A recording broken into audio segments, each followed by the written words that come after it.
আমি অসমৰ সন্মানীয় ৰাজ্যপাল ডাঙৰীয়াক সাক্ষাৎ কৰিলোঁ। আমাৰ অসমীয়া এটা প্ৰতিনিধি দলে আমাৰ প্ৰেচিডেণ্টসকল আৰু জেনেৰেল ছেক্ৰেটাৰীসকলক লগত লৈ মই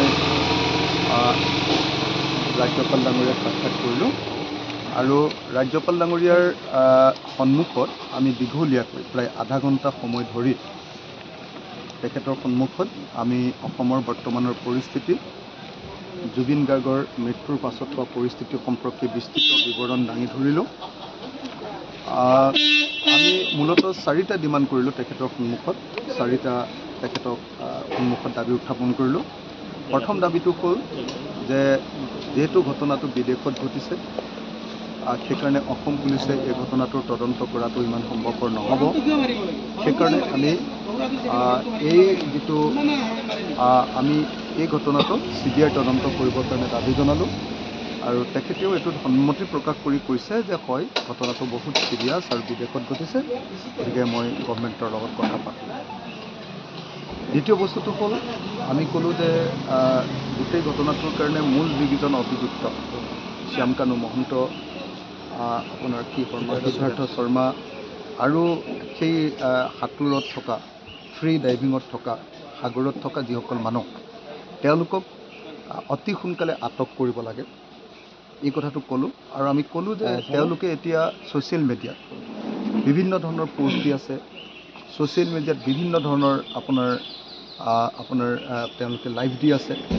আমি ক'লোঁ যে যি সময়ত অসমত চোৰ এজন ধৰিলে এনকাউণ্টাৰ কৰা হয়, যি সময়ত 500 টকা খোৱা কেৰাণী এজনক বা পুলিচৰ OC এজনক বা পুলিচৰ চিপাহী এজনক ধৰা হয়, তাৎক্ষণিকভাৱে গ্ৰেপ্তাৰ কৰা হয়, যি সময়ত আপোনালোকে দেখিছে যে চাইকেল চোৰ এজনকো এনকাউণ্টাৰ কৰা হয়, আৰু যি সময়ত জুবিন গাৰ্গৰ জাষ্টিছৰ কাৰণে মাত মতা মানুহৰ ওপৰত NSC লগোৱা হয়, সেই সময়ত আচলতে জুবিন গাৰ্গৰ মৃত্যুৰ কাৰণে মূল অভিযুক্ত, মেইন একিউজ, তেওঁলোকক এনেকৈ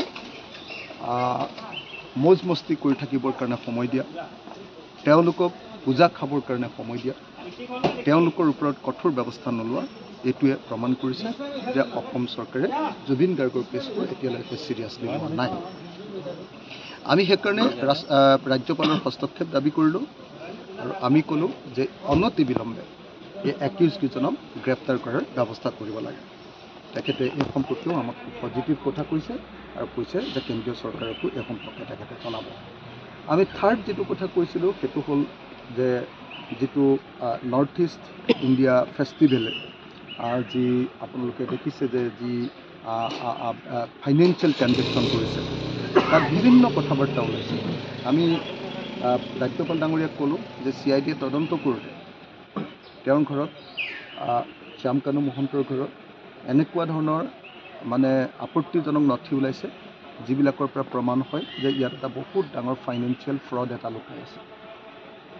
আৰু আমি এই কথাও জনালোঁ যে তাত অসমৰ বহুত ডাঙৰ ডাঙৰ ৰাজনীতিকৰ পত্নী, ডাঙৰ ব্যৱসায়ী, এইবিলাক মানুহৰ অংশগ্ৰহণ আছে।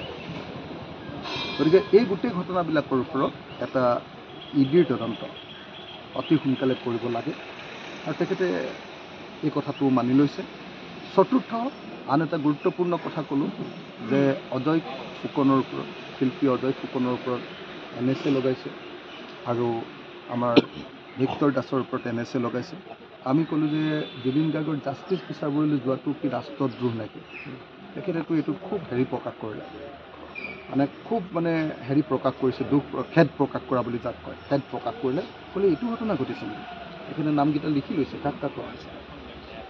আৰু আমি কৈছোঁ যে এনেকৈ ঘটিছে আৰু এইটো আপুনি এৰি দিয়াৰ ব্যৱস্থা কৰিব। তো ইয়াত প্ৰতিবাদৰ অধিকাৰ নাথাকিব নেকি? তেতিয়া তেখেতে এবাৰ ক'লে যে জুবিন গাৰ্গক লৈ সঁচাকৈ তেখেত সাংঘাতিক ধৰণৰ চিৰিয়াছ। তেখেতে এবাৰেই জুবিন গাৰ্গক লগ পোৱা বুলি ক'লে, তেলেংগানাত লগ পোৱা বুলি ক'লে, আৰু তেওঁ খুব কেনেকৈ ধুনীয়াকৈ মৰমেৰে, শ্ৰদ্ধাৰে আৰু খুব সহজ সৰলভাৱে তেওঁৰ লগত কথা বাৰ্তা পাতিছিলে, সেইখিনি কথাও ক'লে। তাৰপাছত তেওঁ ক'লে যে তেওঁ সঁচাকৈ অত্যন্ত দুখিত হৈ আছে আৰু সেইকাৰণে তেওঁ পূজাও এবাৰ অংশগ্ৰহণ কৰা